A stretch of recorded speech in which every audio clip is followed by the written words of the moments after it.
Bonjour à tous, c'est Loïc, bienvenue dans le carré en direct des WCPE.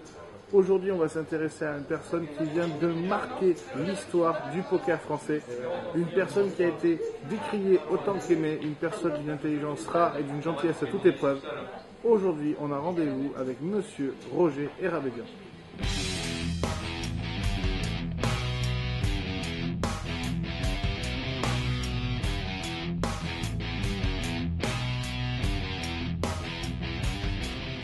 Roger Erabédian, bonjour. Bonjour. Merci infiniment déjà d'avoir accepté l'invitation, c'est très gentil. Merci de venir me voir surtout.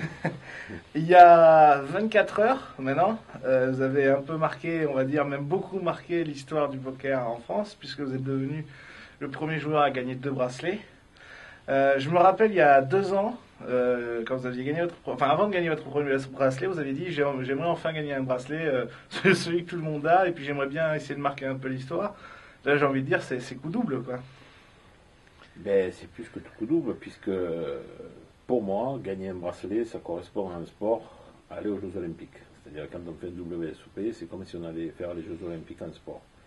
Et gagner une médaille d'or aux Jeux Olympiques, c'est plus prestigieux que de gagner un championnat du monde. On se rappelle beaucoup plus des médailles d'or olympiques que des championnats du monde. Les championnats du monde, c'est ce qui correspond en quelque sorte aux EPT, qui sont de niveau mondial, mais qui n'ont pas le prestige des WSOP. Et pourtant, qui sont aussi durs. Bon. En ayant fait le premier résultat l'année dernière, bien entendu, j'ai gagné un bracelet WSOP Europe. Le field était réduit à une centaine de joueurs, un petit peu plus, mais c'était les 100 meilleurs. Il y avait un field, les meilleurs joueurs du monde étaient là. J'ai gagné, mais avec un field réduit. Cette fois-ci, j'ai gagné avec un field qui était un peu plus important et toujours avec autant de bons joueurs. Donc j'ai confirmé. Et c'est ça qui est très important pour moi. C'est-à-dire que j'ai montré à la communauté du poker que j'étais capable de me hisser au plus haut niveau. Et je pense que c'est un résultat qui va me marquer à moi déjà, qui va marquer toute ma famille, mais qui va marquer aussi l'histoire du poker français. Quand vous gagnez hier, quand vous levez les bras, vous y pensez à ça directement, que là vous venez de marquer un grand coup? Ah, mais j'y avais pensé déjà bien avant. C'était déjà anticipé, c'est-à-dire que quand je me suis retrouvé à la table finale, je ne pensais qu'à une chose, c'était de gagner, parce que je savais l'impact que ça aurait de gagner pour l'avenir, et surtout même, je pensais même à l'avenir de mes enfants, parce que je travaille dans le poker, et pour moi la carte de visite va être énorme. Mais les portes vont s'ouvrir. Comme vous avez pu le constater, je porte le logo du casino de Marrakech. C'est eux qui plus ou moins me soutiennent. Je travaille avec eux. Nous avons été les ingénieurs de la réussite de Marrakech avec la famille, avec Madame Baucher et Jean-Alexandre et toute la famille Baucher. Ce qui est une réussite spectaculaire, mais qui m'a propulsé aussi sur la scène mondiale du poker. D'ailleurs, je les remercie, parce qu'ils ont été des partenaires plus que précieux.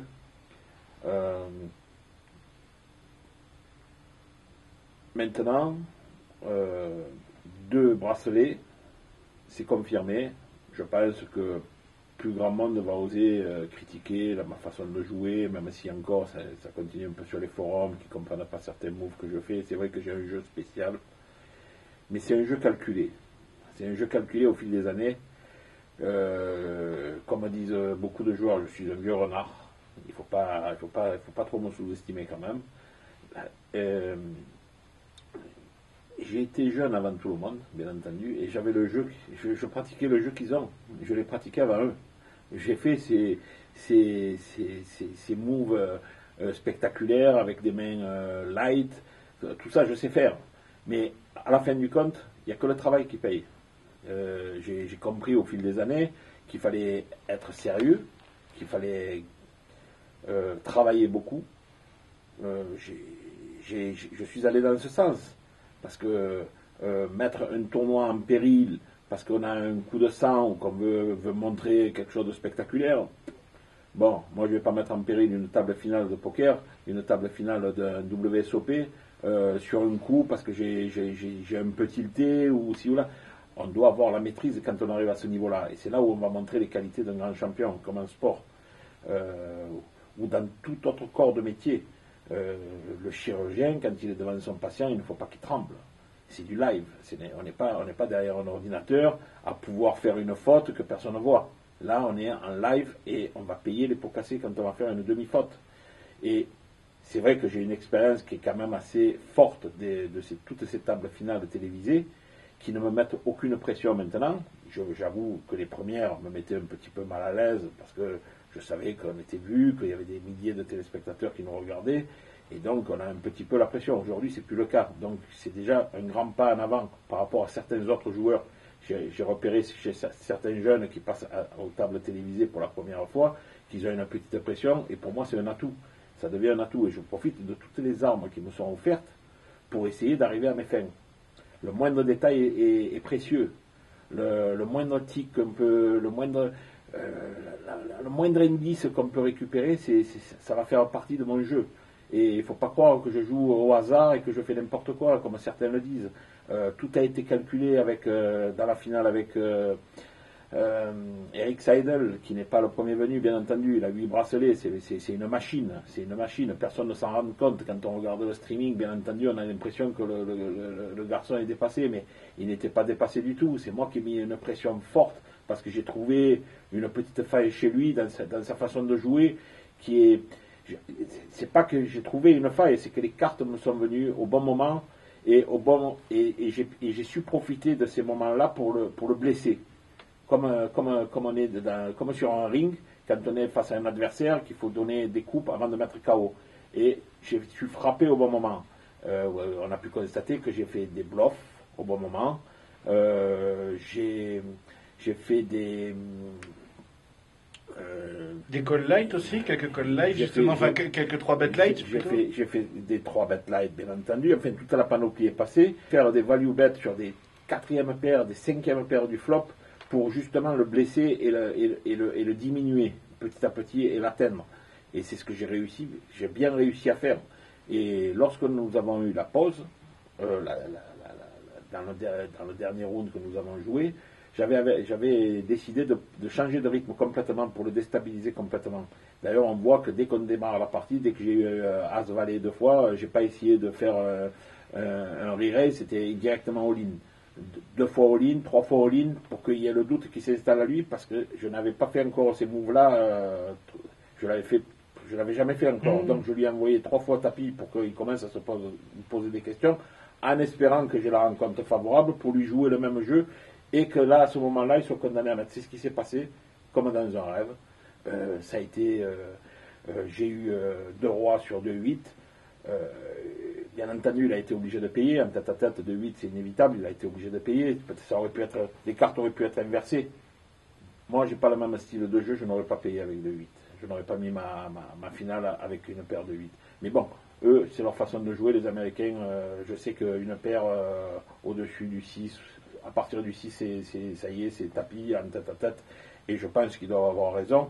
Mais ce n'est pas ma façon de penser. Je préfère résister avec des jetons et rester peut-être en vie que d'avoir au pire un 50-50. Pour moi, j'essaye de travailler. Je n'essaye pas de jouer, je veux dire. Ce n'est pas du loto, c'est du poker. Donc, tout ce qu'on peut se servir est bon. Et je crois que j'ai usé de toutes mes forces et j'ai mis toutes mes compétences en jeu pour arriver à ce titre. Le titre ne m'avait pas été offert. Il ne faut pas oublier que j'ai été short stack le premier jour. J'étais tombé je suis arrivé en jour 2 avec 8000 de jetons.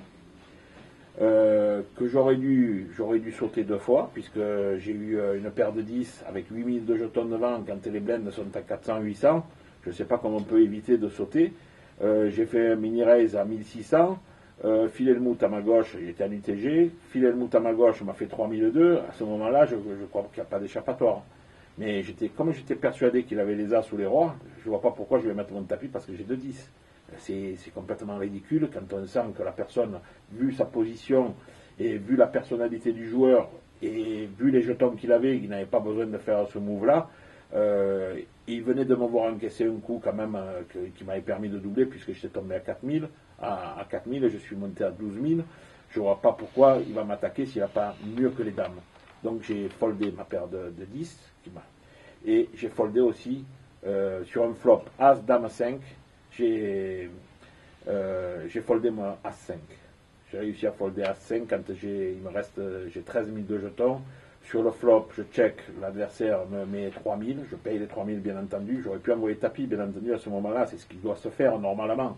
Mais avec l'expérience que j'ai perdu 3 ou 4 tournois majeurs parce que j'avais la gagne sur le flop, mais il y avait la mauvaise doublante. Et à quoi ça me servait d'envoyer le tapis puisque je peux l'envoyer sur la rivière. J'ai préféré attendre la turn. Bien entendu, la turn est arrivée une dame, et à ce moment-là, mon jeu ne valait plus rien. Il y avait As-Valet en face, j'aurais perdu quoi qu'il arrive. Bon. Donc, je me suis sauvé tout seul. Qu'on le veuille ou non, c'est moi qui ai mené la barque. Ils ne tiennent pas compte quand même de l'importance d'un événement. Bien sûr, moi hier, j'ai eu As-Roi. Eric Seidel a raisé UTG à, je ne me rappelle plus, à 25 000. Moi, je lui ai fait l'équivalent de 60 000. Et le Coréen a fait 180 000. Et il lui reste 200 000 derrière. Mais moi, à ce moment-là, j'ai 800 ou 900 000. J'ai 900 000. Donc, mon As-Roi, je suis à 2 doigts de le folder. Si je suis couvert, c'est sûr que j'ai foldé As-Roi. J'ai le temps d'attendre d'autres mains. Pourquoi mettre tout son tournoi avec As-Roi? Je ne pense pas qu'il fasse ça avec As-Dame. Donc, au pire, j'ai 2 valets en face, 2 dames en face. Bon, mon As-Roi est vivant, bien entendu. Mais là, j'ai l'occasion de mettre un joueur KO sans pour autant être mort. Donc, j'ai poussé mon tapis après réflexion. Je n'ai pas poussé mon tapis instantanément. J'ai regardé tous les autres tapis. J'ai vu que j'avais encore une place confortable si je perdais le coup. Et donc, j'ai joué mon As-Roi comme je devais le jouer. J'ai poussé tapis. À ma grande surprise, il a ouvert 7 et 8 de trèfle. Malheureusement, un 8 à la rivière. Vous voyez la fragilité de l'As-Roi. Donc, vous voyez, l'As-Roi, c'est bien beau, mais on n'a jamais gagné. 2-2, ça gagne As-Roi, hein, quoi qu'il arrive. Si un gars part en bluff avec 4 et 6, et que, comme il est parti, le Coréen, c'est vous qui subissez. Et moi, j'aime pas trop subir. Je préfère pousser avec 2 et 3 que de payer avec As-Roi. Voilà. C'est ma devise, c'est comme ça que je joue. Et ça fait depuis des années que je joue comme ça. Je ne dis pas que je ne joue pas avec As-Roi. C'est certain que As-Roi est une main forte et une main qui est dominante. Mais on ne met pas, quand il y a des différences, il faut aussi calculer l'argent. Je veux dire, Ilan Boujna, quand ils étaient 4 joueurs, ils se retrouvent chip leader, ils se retrouvent 2 chip leaders avec 2 short stacks et les différences d'argent sont énormes entre le 4e et le premier. Le 4e a touché l'équivalent de 300 000 euros, peut-être, je crois que c'est ça, 260, 300 et quelques, oui. Et le premier touche 1 million. Et chaque palier, c'est 200 000. Donc, quand vous avez 2 short stacks à 1,5 million, que vous en avez 6 millions et que vous vous retrouvez confronté à un adversaire qui a 6 millions aussi, vous croyez que votre adversaire va vous pousser le tapis avec quoi? À la limite, il aurait poussé lui le tapis avant l'autre. Il était excusable. Mais là, c'est évident que moi, si j'avais eu 2 rois, j'aurais passé. Dans ce cas de figure. King, je passe. Oui, parce que... Tant pis si j'ai passé la gagne. J'aurais passé King. J'ai deux joueurs qui vont... Je préfère observer les 2 joueurs ce qu'ils vont faire, les laisser faire, plutôt que d'aller, moi, me heurter contre un mur. Parce qu'il y aura 9 chances sur 10 que le gars en face aura à 2 as. C'est certain. Le gars qui est en face, il ne va pas aller jouer à fond son tournoi, surtout avec le joueur qu'il avait en face, c'était Bébéani, qui est un joueur dur. Dans cette finale, tout le monde a montré les as, les rois, les dames, ici et là. Moi, quand j'ai montré des as, des rois, on m'a dit il a vu du jeu. Mais pour gagner, il faut voir du jeu, bien entendu. Mais il faut résister jusqu'au moment où on voit du jeu pour pouvoir conclure. Donc si on meurt avant, on ne sait pas ce qui peut se passer après. Et c'est ça que je préconise dans les tournois, c'est d'essayer d'aller le plus loin possible avec ses jetons, en jouant du mieux possible, et puis après, si on meurt, on meurt. On ne peut pas éviter ça. Roger, vous êtes aussi connu pour prendre plusieurs positions un petit peu différentes de ce que le poker propose en ce moment. On sait que vous êtes un partisan d'avoir plus d'ITM pour les tournois. Je crois que vous proposez 30%, c'est ça, sur certains de vos tournois? C'est-à-dire que je suis en train de remarquer, avec le circuit que je fais, je remarque que les joueurs se fatiguent. Et disparaissent. Bon. Le poker professionnel, je ne pense pas que ça existe en France. Il peut exister aux États-Unis, peut-être, parce que les racks ils sont minimes. Donc, les gens peuvent peut-être résister à ce prélèvement. Les casinos sont là pour gagner de l'argent. Hein, ils ne sont pas là pour en donner. Et les professionnels, ils sont là pour en gagner aussi. Donc, si tout le monde gagne de l'argent, je ne sais pas où c'est qu'on va trouver l'argent, finalement. Donc, qu'est-ce qu'il faut faire? Il faut attirer le grand public. Le poker n'est pas assez connu du grand public. Si le poker ne se fait pas connaître du grand public, il n'a aucun avenir.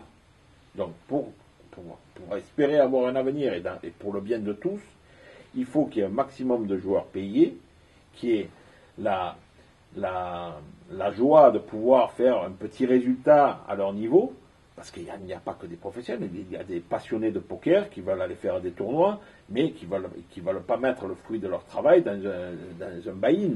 Donc, en élargissant les payouts, et personne ne comprend ma façon de vouloir payer les gens, c'est-à-dire que moi, je préconise un remboursement du 30e pourcent au 15e pourcent. C'est-à-dire que sur un tournoi à 100 joueurs, admettons le cas au buy-in à 1000 euros, on va simplifier les choses, vous avez des payouts qui se font à hauteur de 12%, je pense, et donc le partage se fait normalement. Moi, je préconise qu'on rembourse les 1000 euros du 30e au 15e pourcent, c'est-à-dire du 30e au 15e sur 100 joueurs, et que le payout se fasse normalement sur les 15 autres. Donc, c'est-à-dire que le prize pool, au lieu d'être de 100 000 euros, il n'est plus que de 85 000. Je ne vois pas ce que ça va changer. Mais par contre, ça va changer énormément pour les 15 qui sont derrière. Et qui peuvent rejouer. Et qui peuvent rejouer. Et c'est même bien pour les sites internet. Pourquoi? Parce qu'un petit joueur qui va se qualifier avec 5 euros, qui va gravir ses paliers, qui va besogner sur le net, parce qu'il y a beaucoup de gens qui besognent sur le net, qui essayent de percer, ils vont se voir ravis d'avoir gagné un package pour faire un tournoi, par exemple, à Marrakech. Par exemple. Pourquoi pas? Ils vont se voir ravis de venir faire un tournoi à Marrakech, au soleil, pris en charge, le package complet, qui n'est pas très... Et maintenant, ils vont penser, si je fais 1 sur 3, je touche 1000 euros. Mais vous savez ce que c'est, 1000 euros pour un jeune? Oui, je sais. Voilà, 1000 euros, c'est de l'argent. Et les gens vont venir, et il faut arrêter de rêver les millions d'euros et les centaines de milliers. Il faut rester dans la réalité et faire toucher un maximum de gens qui ont la volonté de toucher un peu du doigt le poker, qui est un jeu quand même très dangereux. C'est un jeu prohibé, c'est-à-dire que à consommer avec modération. Faites-en un loisir, mais n'en faites pas votre métier. N'essayez pas d'en faire votre métier, vous n'y réussirez pas. C'est très difficile.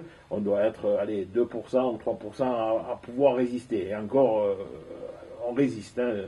On va pas rentrer dans les détails. On va pas rentrer dans les détails. Je ne vous dis pas que ce que j'ai touché là, ça m'a été très précieux. Hein. Bon. Donc, pourquoi le site internet va être aussi intéressé par ma façon de voir les choses? C'est parce que le jeune qui a eu son package avec les 5 euros, il est venu à Marrakech, il s'est qualifié, il a passé sa petite semaine tranquille, et il a gagné ses 1000 euros. Mais quand il rentre chez lui, il a 1000 euros en poche pour jouer sur le net aussi. Et il va passer un palier.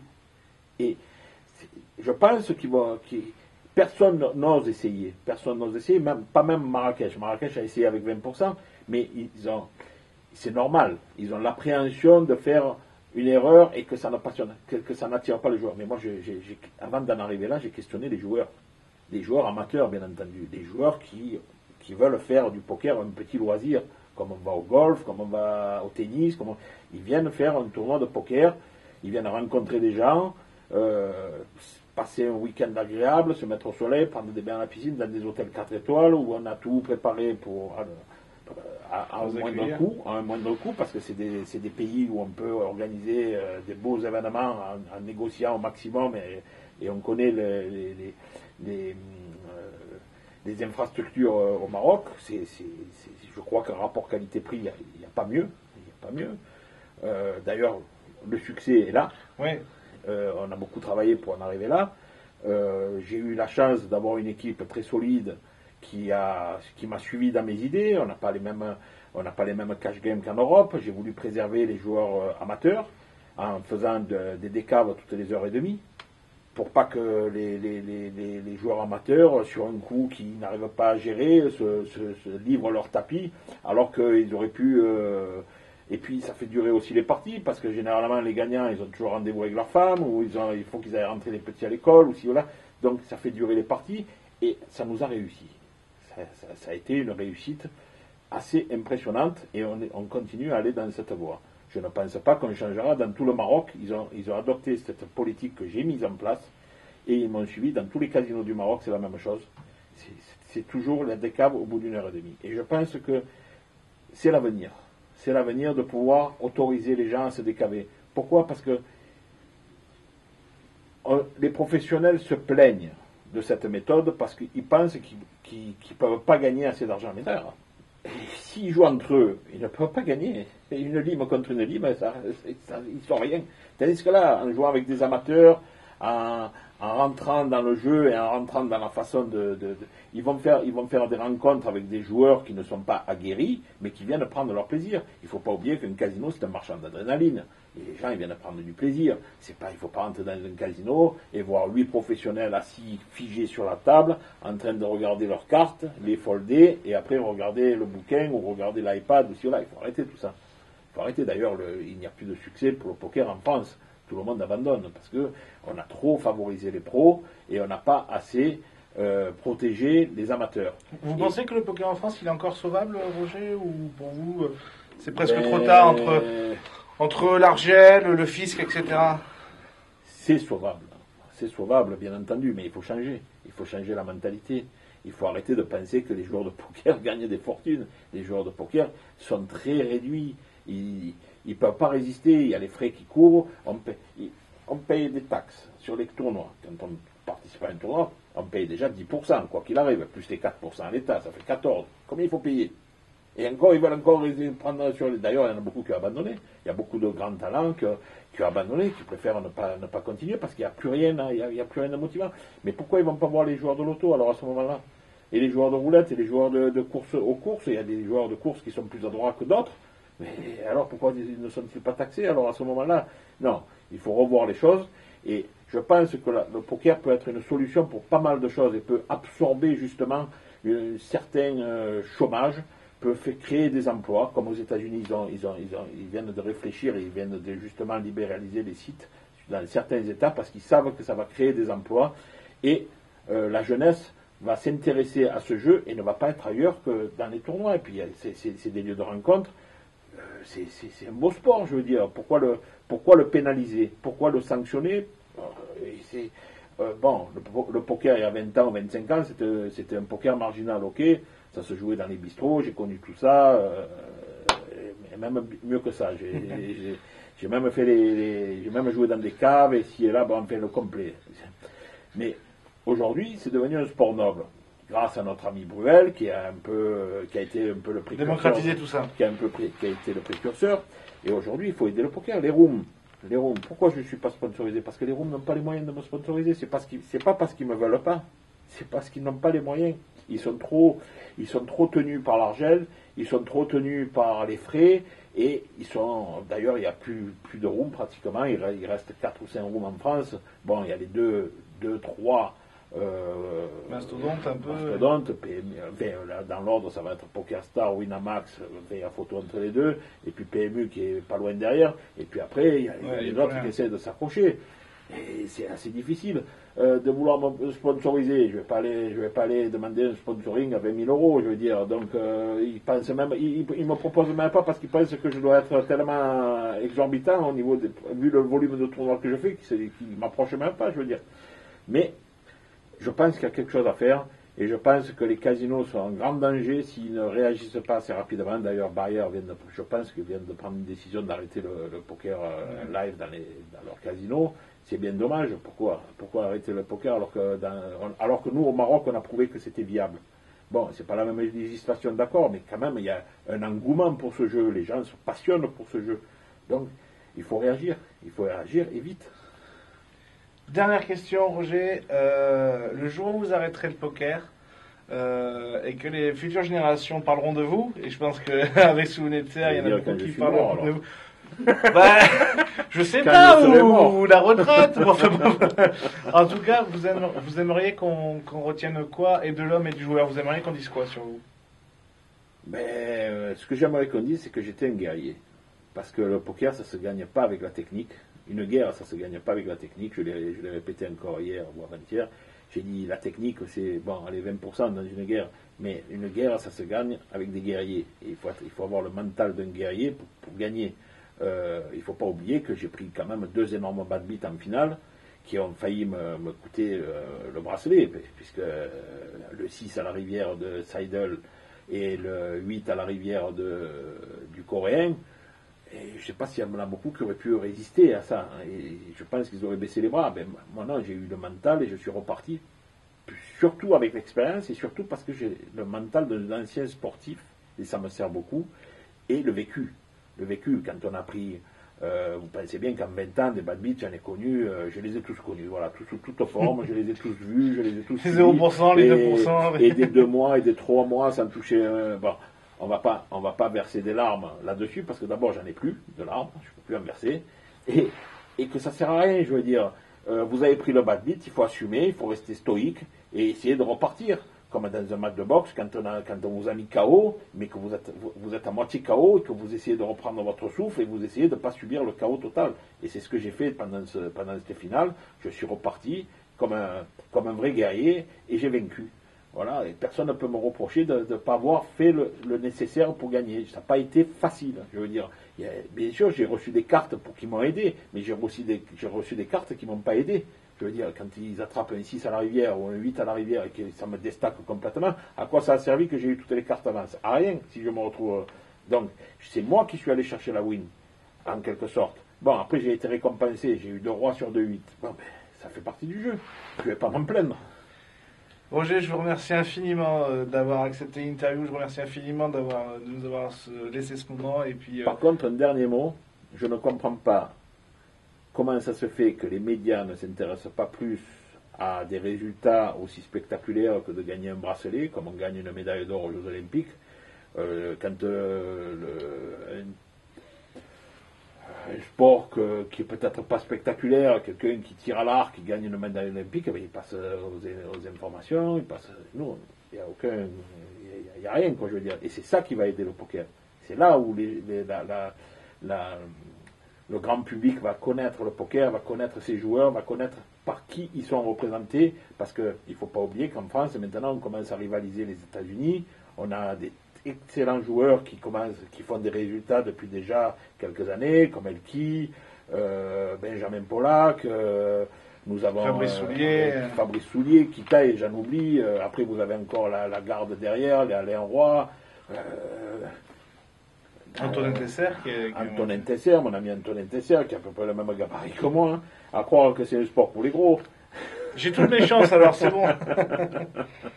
Bon, en tout cas, je vous remercie infiniment. Roger, merci à vous de m'avoir écouté. C'était un plaisir, et puis on se revoit pour le 3e bracelet. Ah, j'espère dans pas longtemps alors. Peut-être dans 2 jours alors. Avec plaisir.